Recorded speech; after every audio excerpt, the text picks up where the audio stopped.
Google map ఇప్పుడు అందరి జీవితాల్లో భాగమైంది. కొత్త ప్రదేశానికి వెళ్లాలంటే గూగుల్ మ్యాపే దిక్కు. డెలివరీ సర్వీసుల దగ్గర నుండి అనేక అవసరాలకు ఈ గూగుల్ రూట్ మ్యాప్ ఎంతో ఉపయోగపడుతోంది. రోజు కొన్ని కోట్ల మందికి సేవలు అందిస్తోంది. అయితే అదే గూగుల్ మ్యాప్ ఒక్కోసారి కొంపలు ముంచుతోంది. లేటెస్ట్ గా యూపీలో జరిగిన ఒక ఇన్సిడెంట్ అందరినీ ఆందోళనకు గురిచేస్తోంది. తెలియని ప్రాంతాలకు వెళ్లేటప్పుడు పక్కాగా గూగుల్ మ్యాప్స్ పై ఆధారపడాల్సిందే. ఆయా ప్రాంతాల్లో ప్రయాణిస్తున్నప్పుడు గమ్యాన్ని చేరుకోవడానికి గూగుల్ మ్యాప్ ను నమ్ముకోవాల్సిందే. ఇది కామన్. అయితే ఇలా నమ్ముకున్న గూగుల్ మ్యాప్సే ఇప్పుడు నట్టేట ముంచుతున్నాయి.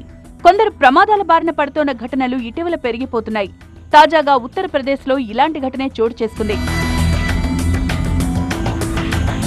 గూగుల్ మ్యాప్ తప్పుగా చూపించడంతో కారు బ్రిడ్జిపై నుంచి కింద పడి ముగ్గురు చనిపోయిన ఘటన ఉత్తరప్రదేశ్లోని బరేలీలో చోటు చేసుకుంది. ముగ్గురు వ్యక్తులు బరేలీ నుంచి బదౌన్ జిల్లాలోని డేటాగంజ్కు కారులో బయలుదేరారు.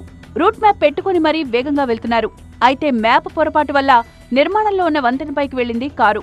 ఏం జరుగుతుందో తెలిసేలోపు వంతెనపై నుంచి కిందున్న నదిలో పడిపోయింది. దీంతో కారులో ఉన్న ముగ్గురు వ్యక్తులు అక్కడికక్కడే మరణించారు.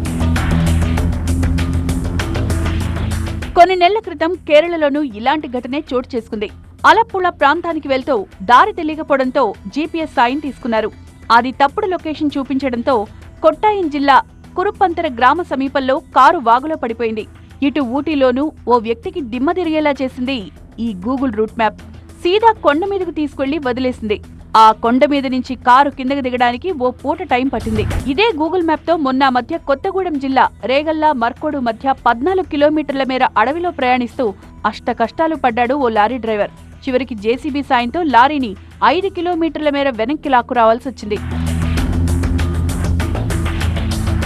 మొత్తంగా టెక్నాలజీని ఉపయోగించడంపై పలు సూచనలు చేస్తున్నారు పోలీసులు. ప్రత్యేకించి వర్షాకాలంలో జీపీఎస్ ను గూగుల్ మ్యాప్స్ ను వినియోగించొద్దని సూచిస్తున్నారు. ప్రస్తుత కాలంలో డ్రైవింగ్ కు గూగుల్ మ్యాప్స్ అవసరమైనప్పటికీ తెలియని మార్గాల్లో వాహనాలను నడిపేటప్పుడు చాలా జాగ్రత్తగా ఉండాలంటున్నారు.